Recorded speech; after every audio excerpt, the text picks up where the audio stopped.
Buenos días, bienvenidos al grupo de manejo de conflicto. Este grupo está compuesto por Diana Rijo, Ashley Abreu y su servidora Cindy Hall. Sin más preámbulos, comencemos. El conflicto. El conflicto no es más que una contraposición y confrontación de posiciones, intereses y necesidades percibidas como incompatibles, que involucran a dos o más actores dentro de su interacción social. La sociedad es el reflejo del conflicto humano que vivimos cada uno de nosotros diariamente. Este es inmerso en la naturaleza humana, que existe en todos los países, en todos los niveles de sociedad, etc. Este siempre ha existido y siempre existirá. Características de los conflictos. Lo primero es que un conflicto es algo natural, que se da entre dos o más personas, que involucran un problema de poder. Los conflictos son de causalidad múltiple. Todos los conflictos son diferentes porque, por más que se parezcan, necesariamente deben de tener un fin. Los conflictos se pueden originar por muchas razones, de la más sencilla a la más compleja. Puede ser por escasez de posiciones o de recursos, por falta de comunicación, de confianza o un sinnúmero de cosas. Un conflicto siempre es visible.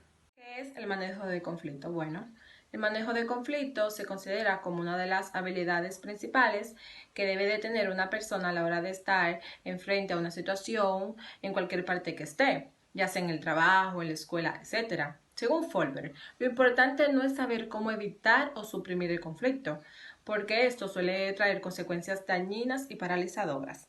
Más bien, el propósito debe ser encontrar la forma de crear las condiciones que alienten una confrontación positiva y vivificante del conflicto. Como ustedes ven, hay muchos tipos de conflicto. Está el conflicto intrapersonal, que es cuando interviene una sola persona. El conflicto interpersonal, cuando interviene dos o más personas, que también se le conoce como conflicto multiparte. Está el conflicto intragrupal, que se da entre dos o más grupos.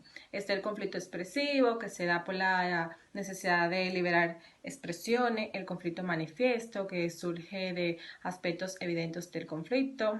El conflicto inducivo, que se da por el desequilibrio de relaciones de poder. Está el conflicto primario, cara a cara, la mayor parte de actores se enfrentan directamente. El conflicto secundarios, no se enfrentan directamente los actores, sino sus representantes. Está el conflicto cultural, esto abarca valores y aspectos culturales, ya sean religiosos o ideológicos. Además, que puede tener características de tipos y niveles de conflictos antes ya mencionados. Está el conflicto institucional, que son provocados o irregulares por las culturas con el fin de mantener el orden. Conflictos históricos, estos procuran resolver una controversia real y profunda de la sociedad, o sea, son conflictos raciales. Está el conflicto faccional, que no responde a una contradicción real y profunda, son provocados por la sociedad dominante directa o indirectamente. No permiten apreciar las verdaderas causas o causantes del conflicto. Está el conflicto de lealtad. Este es un conflicto de afiliación, deber, derecho, obediencia, que rompen con un lazo íntimo de unidad de organización. Estos conflictos prestan mucho más al impacto cultural. Y por último, podemos ver el conflicto extremo, que es un conflicto violento, donde están las guerras, etcétera, muy diferente al conflicto diplomático, que aquí se hace de forma no violenta. Existen muchas técnicas para el manejo del conflicto. Lo primero es que debemos de identificar el problema para así poder analizarlo y poder llegar a una solución. Está la elección del mediador, luego la recopilación de información, definición del problema, búsqueda de diferentes opciones para saber cuál nos conviene más, la redefinición de las propuestas, negociación con la persona que se tiene el conflicto para así poder llegar a un acuerdo. Entonces ahí está la redacción del acuerdo, seguimiento y verificación del cumplimiento de acuerdos y compromisos. Bien, ahora yo les voy a mencionar algunas razones por las que un conflicto puede dar inicio. Hay diversas razones para que este comience, tales como la falta de comunicación, la búsqueda de poder, la carencia de apertura y la insatisfacción con los estilos de superación. Bien, ahora yo les voy a mencionar algunos indicadores que nos dirían cuándo va a iniciar un conflicto. Una de las principales señales sería la falta de comunicación o carencia del mismo, la búsqueda de poder, la carencia de apertura o la insatisfacción con los estilos de superación. Bien, como ya había mencionado antes, una de las causas principales para el desarrollo del conflicto vendría siendo la comunicación.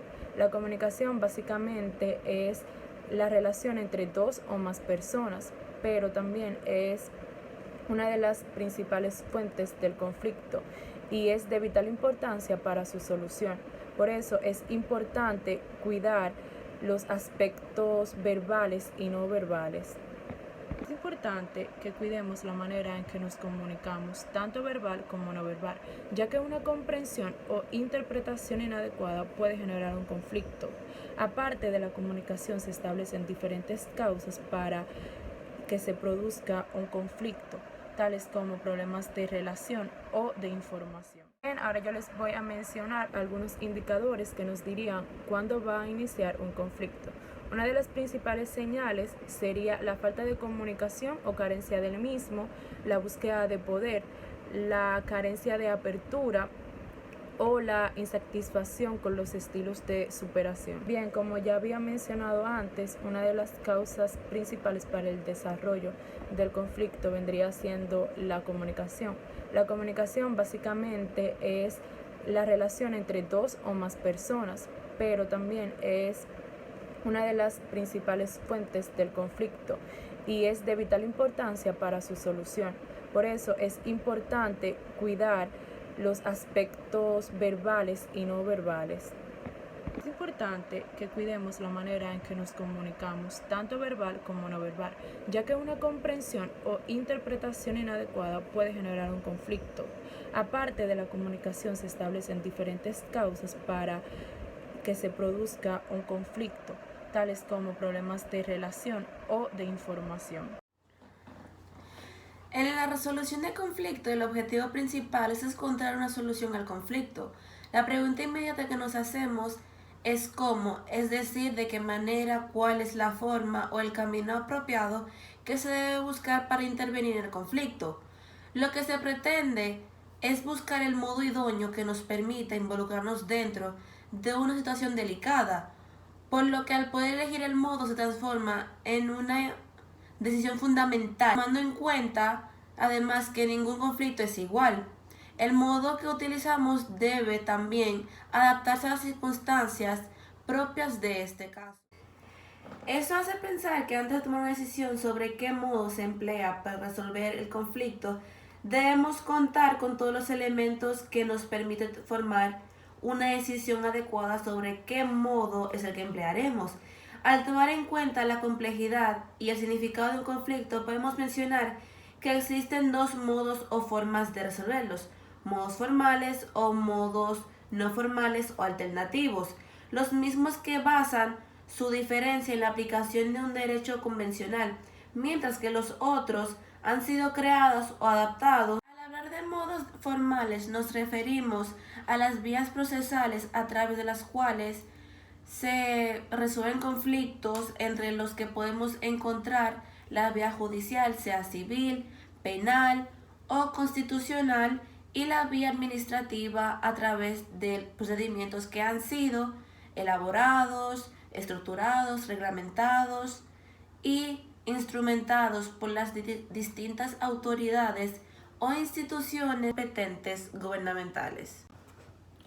Dentro de los modos formales de resolución de conflictos podemos encontrar la administrativa y la judicial. La judicial es la que más se emplea y esta está regida por tribunales, jueces y demás, mientras que la administrativa es regida por entidades locales, estatales. Los modos no formales, o también llamados modos alternativos, son mecanismos en base a los cuales se trata de resolver conflictos. Sin embargo, el hecho de que se les considere informales no quiere decir que nuestra legislación no los reconozca. La diferencia es que los procedimientos en estos modos son flexibles y realzan el papel protagónico de los actores del conflicto. Probablemente la negociación es la forma más antigua para resolver conflictos que se conocen, por lo que se le puede considerar como una regla de la vida cotidiana. Es una forma básica para lograr acuerdos de las cosas más sencillas hasta aquellas más complejas. En base a la existencia de intereses comunes, pero también opuestos de las partes, disputa, en la cual cada uno de nosotros, como actores involucrados en un conflicto, de una u otra forma somos negociadores. Comúnmente, los procesos de diálogo tienen muchos aspectos en común con la negociación, ya que los dos procesos las partes tienen que ponerse frente a frente para exponer sus ideas, criterios con aspectos de interés común. Sin embargo, hay que mencionar que los procesos de diálogo no siempre se motivan a la resolución de un conflicto, es decir, que sin necesidad de existir confrontaciones o controversias sobre los temas a dialogar. Las partes pueden participar en este proceso, pero es relevante acotar que las técnicas y metodologías de la negociación son amplificadas en el proceso del diálogo, ya que éstas son contundentemente a facilitar procesos, brindando a las partes herramientas que amplifiquen y sustenten el diálogo. La mediación es un proceso voluntario en el cual dos o más partes involucradas en un conflicto trabajarán con la ayuda de un profesional imparcial, el mediador. El mediador buscará posibles soluciones para resolver sus diferencias. El mediador buscará que puedan comunicarse, expresen sus emociones, necesidades e intereses, y al final lo que buscará es que ambas partes sean quienes propongan una posible solución a su conflicto, el cual los va a beneficiar ambas partes.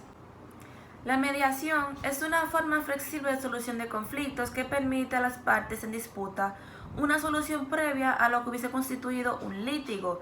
La mediación ofrece una oportunidad de ganar una mayor comprensión de su conflicto y limita el coste temporal, económico y emocional que implica un procedimiento legal, y además la mediación es un proceso confidencial donde solo las partes y el mediador van a tener conocimiento de lo que allí suceda. Y por último, en la mediación no hay vencedores ni vencidos, es un ganar-ganar. Por ello existen mayores garantías de que el acuerdo establecido se vaya a cumplir y sea duradero en el tiempo, aunque hay ocasiones en las cuales las partes no logran llegar a la meta establecida del acuerdo, sino logran un objetivo mayor, lo cual es volver a comunicarse.